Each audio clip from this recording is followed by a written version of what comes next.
Welcome to another video from Dr. Lock. So we have the Hyundai iLoad, and this one has, well, we've had it for about 3 years, and we haven't done a lot of kilometers in it, and we're going to be doing a few things on it today. The kilometers on this one, just turn it on, 39,000. So it's pretty much ready for another oil service. We do that every 6 months or every 8,000, so it's a little bit sooner than they recommend, but on a motor like this it's good to change oil more religiously than not.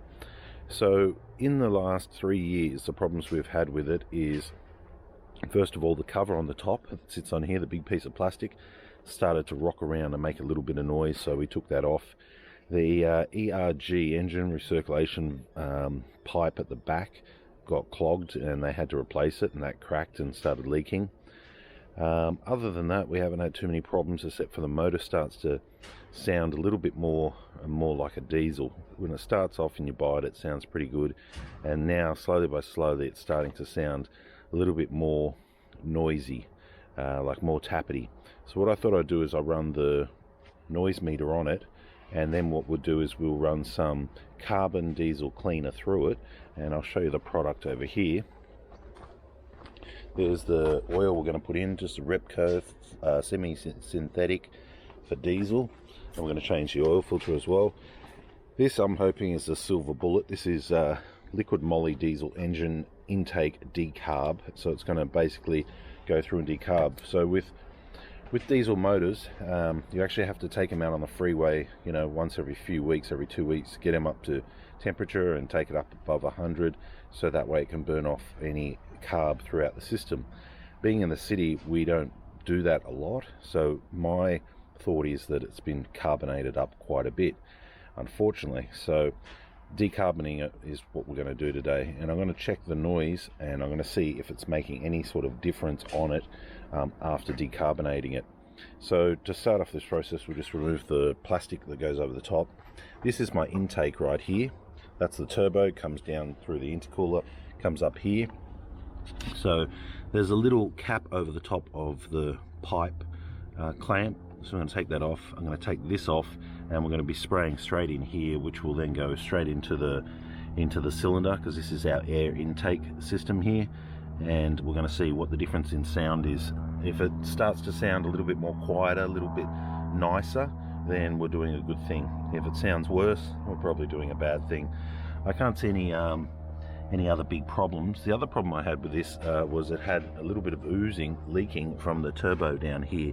My mechanic put it on a hoist and he says, oh, look at that, you know. So took it back under warranty, and they said, oh, that's not, you know, any oozing of oil is not covered under warranty. But they did replace the engine control recirculation valve, so that was something. All right, so let's turn this on. The motor is completely cold, and we're just gonna, all right, so we're at 40 decibels or so. We're just going to test this. So I'm going to put it here, and I can see at the moment we're at 60.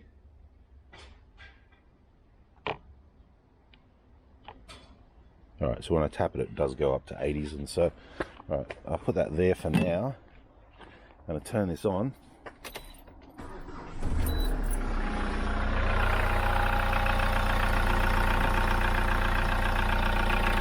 Okay, so we're going to do the same test, holding it on the oil filter.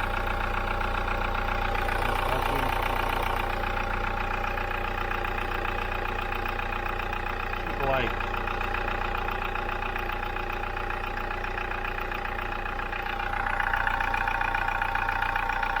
90 down the back.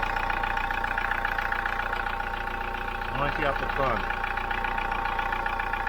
So I'm pretty happy with that reading.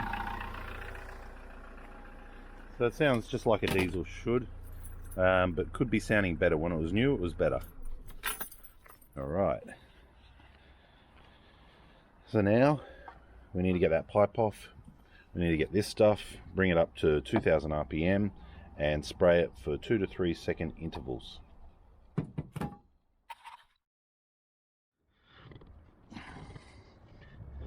See if we can do this a little bit more.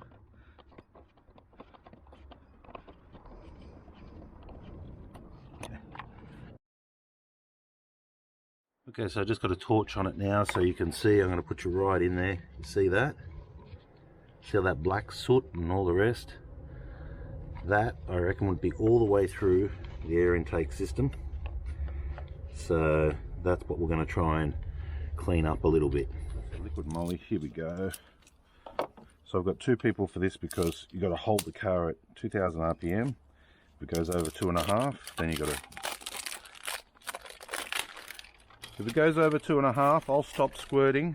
And if it goes anywhere near 3, just turn it off, okay?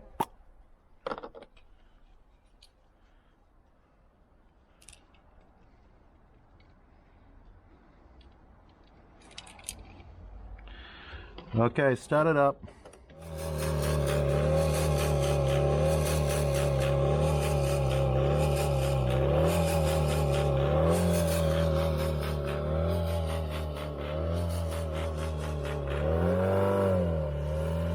Start it up again, take it to 2000.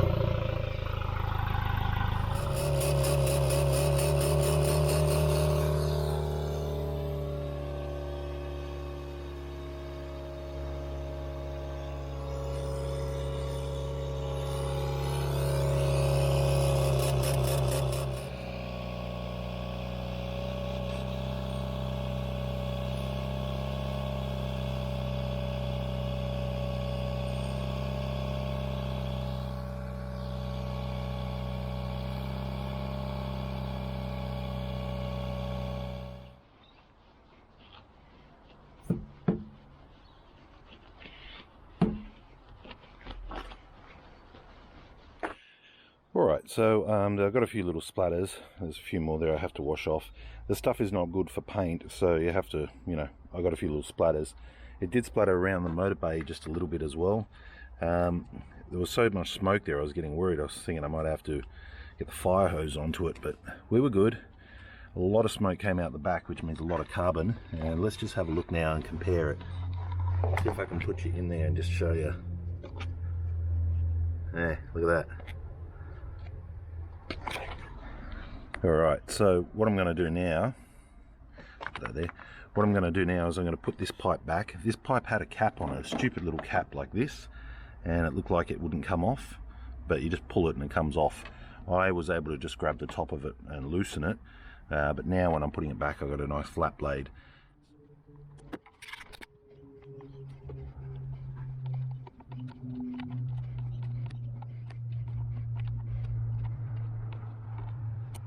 Okay, so that's the floor from the exhaust, because the exhaust is under there, if you can see it, and you can see what mark it's left on the ground. That's all the soot. Alright, 2.5, I think that's right. Smart scan, let's do that. A lot of the time when you do this carbon declean, it actually puts an engine light on your dash. That is because you've got the hose disconnected and the air lines and things, and it's not sensing right. So you actually have to go through here and clear it. Okay, so it's night time now. It's about 6 or 7. This motor is 100% cold, and I can't feel any heat now. There's even moss on the roof, like, you know, the mist. So the engine's cold. So what I'm going to do is I'm going to start it up, and we're going to do the same sound test with our sound meter to see how good this stuff really is. Let's go through.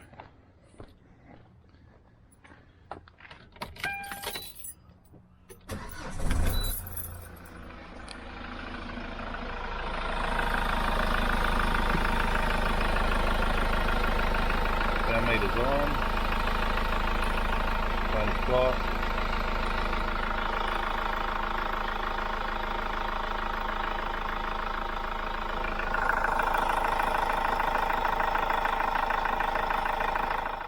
So in all fairness, it's starting to be a little bit more quieter, so I would say that the Liqui Moly decarbon clean, which we put through the air intake over here, has been successful. It sounds a little bit better. We definitely blew out a lot of smoke, which would all be carbon, so we're putting in a little bit of spray and getting a lot out the back, and it even stained the ground, so definitely took out a lot of carbon, definitely cleaned it. So I'm fairly happy with the results. I'll say that's a big success. Leave your comments down below. and thanks for watching.